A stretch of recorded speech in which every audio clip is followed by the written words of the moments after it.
Fala, filhotes, vocês estão vivos? No vídeo de agora nós vamos falar um pouquinho dessa obra aqui, ó, do Kant, Immanuel Kant, Crítica da Razão Prática, da coleção Grandes Obras do Pensamento Universal, volume número 62, da editora Scala.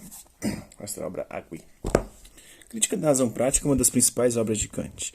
É uma espécie de contraponto da Crítica da Razão Pura que o filósofo havia publicado alguns anos antes.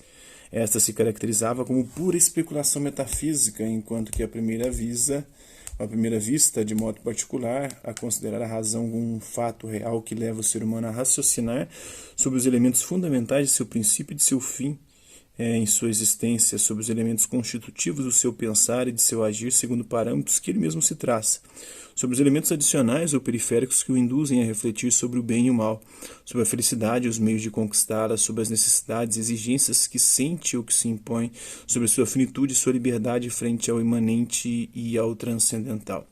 Estes questionamentos que partem do intelecto do homem na observação do mundo sensível devem ter uma resposta, pelo menos satisfatória, se não puder ser definitiva. A razão consegue propor soluções a essas questões? É o que Kant tenta provar por meio desta obra. Vamos pensar um pouquinho dela. Que parte que é essa? Falando sobre o quê? Sobre a existência de Deus como postulado da razão prática pura, né? Vamos lá. Dessa forma, a lei moral conduz, por meio do conceito do sumo bem como objeto e fim último da razão prática pura, à religião, isto é, ao conhecimento de todos os deveres como mandamentos divinos, não como sanções, ou seja, ordens arbitrárias e por si mesmas contingentes de uma vontade estranha, mas como leis essenciais de toda vontade livre por si mesma, sendo necessário, contudo, considerá-las como mandamentos do Ser Supremo, porque não podemos esperar senão de uma vontade perfeita, santa e boa e ao mesmo tempo todo-poderosa, o soberano bem que a lei moral projeta como um dever colocar-nos qual objeto de nosso esforço e que, por conseguinte, não podemos esperar a alcançá-lo senão pela concordância com essa vontade.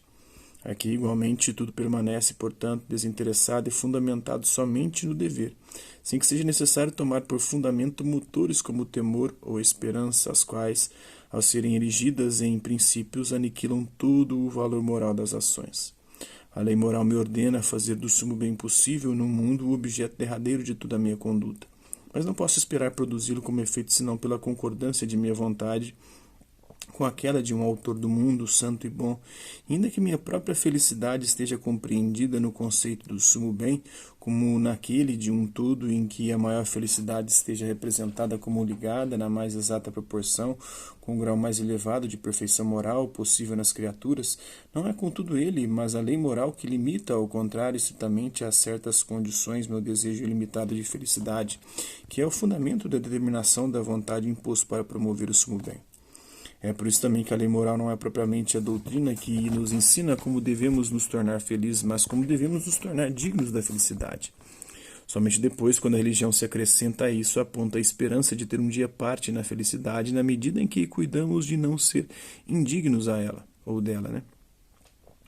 Alguém é digno da posse de uma coisa ou de um estado quando o fato de estar de posse está em harmonia com o sumo bem. Pode-se compreender agora facilmente que aquilo que nos torna dignos depende da conduta moral, porque esta constitui no conceito do sumo bem a condição do remanescente do que pertence ao estado da pessoa, isto é, da participação da felicidade. Disso se segue, portanto, que nunca se deve tratar a moral em si como doutrina da felicidade, isto é, como ensinamento referente à maneira de ter parte na felicidade, porquanto seu único objetivo é a condição racional, condite sine qua non desta última, não o meio de adquiri-la.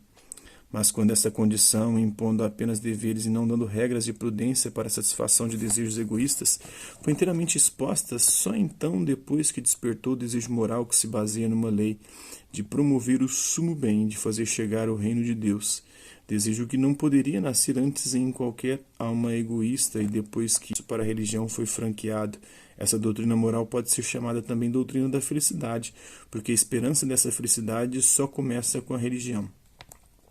Pode-se também compreender com isso que, se for perguntado qual é o fim último de Deus na criação do mundo, não se deve citar a felicidade dos seres racionais neste mundo, mas o soberano bem que, ao desejo desses seres, acrescenta ainda uma condição, ou seja, aquela de ser dignos da felicidade, isto é,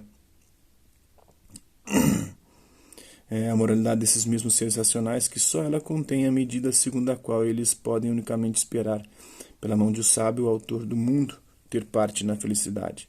De fato, como a sabedoria, considerada teoricamente, significa o conhecimento do sumo bem e considerada praticamente a conformidade da vontade ao sumo bem, não se pode, portanto, atribuir a uma sabedoria suprema independente um fim que se fundamentasse unicamente na bondade. De fato, não se pode conceber o efeito da bondade relativamente à felicidade dos seres racionais como conforme ao soberano bem original, senão sob a condição restritiva do acordo com a santidade. A propósito disso, e para ressaltar a singularidade desses conceitos, só quero observar isso ainda, né? Quando se atribuem a Deus diversos atributos cuja qualidade pode ser também apropriada às criaturas, salvo que nele alcançam um grau mais elevado, por exemplo, o poder, a ciência, a presença, a bondade, isso sob a denominação de onipotência, onisciência, onipresença, bondade suprema, existem, contudo, três que são atribuídos a Deus, e contudo sem adjetivo de grandeza e que são todos morais. Ele é o único santo, o único bem-aventurado, o único sábio, porque estes conceitos já implicam a ausência de limites. Segundo a ordem desses atributos, ele é também o santo legislador e o criador, o bondoso governante e conservador e o justo juiz. Três atributos que encerram-se tudo o que faz de Deus o objeto da religião e aos quais vêm-se acrescentar por si mesmas na razão, em conformidade com eles, as perfeições metafísicas. Então, da vontade de Deus. É por isso que aqueles que colocaram o fim da criação na glória de Deus, sob a condição de que não se pense esta de maneira antropomórfica, como inclinação querer ser elogiado, encontraram, sem dúvida, a melhor expressão. De fato, nada é para a maior glória de Deus do que aquilo que é mais apreciável no mundo, o respeito por seu mandamento, a observância do santo dever que sua lei nos impõe, quando seu admirável projeto vem coroar uma ordem tão bela por uma felicidade proporcional. Se este último aspecto o torna amável para falar a linguagem dos homens, é por causa da primeira, objeto de um culto ou adoração. Até os homens podem, por seus benefícios, ser dignos de amor, mas nunca, somente por meio deles, do respeito, de modo que a maior beneficência só os honra quando exercida com dignidade. Que na ordem dos fins o homem, e com ele todo o ser racional, seja um fim em si mesmo, isto é, não possa nunca ser utilizado por alguém, nem mesmo por Deus, simplesmente como meio sem que seja ao mesmo tempo ele mesmo, por sua vez, um fim que seja necessário, portanto, que a humanidade em nossa pessoa seja santa para nós mesmos. É uma consequência que no presente se deduz por si mesma, porque o homem é o sujeito da lei moral e, por conseguinte, do que é santo, do que permite chamar santo a tudo o que com isso e por causa disso estiver de acordo. De fato, essa lei moral se fundamenta na autonomia de sua vontade, porquanto é uma vontade livre e é preciso que esta, segundo suas leis universais, possa necessariamente concordar ao mesmo tempo que deve se submeter. Um trecho dessa obra, espero que vocês tenham gostado do vídeo. Quem curtiu, dá um like, quem não curtiu, dá um dislike. Quem se interessar pelo conteúdo do canal, só se inscrever, ativar o sininho e guardar os próximos vídeos e as próximas notificações. Deixe também seus comentários, o que você tem achado dos vídeos, sugestões de temas e assuntos para serem abordados em vídeos posteriores. E colabore com o nosso canal, compartilhe os nossos vídeos e ajude-nos a chegar ao maior número de pessoas possíveis. Gostaria aqui de agradecer aos 1.390 inscritos no nosso canal. Agradecer também aqueles que garotos por conta de conteúdo outro passam por aqui, deixando sua visualização, seu like, seu dislike, seus comentários, que eles compartilhem os nossos vídeos, compartilhem o nosso canal, seja aqui nessa plataforma no YouTube ou outras redes sociais. No mais é isso aí. Hasta lá, vista e até a próxima.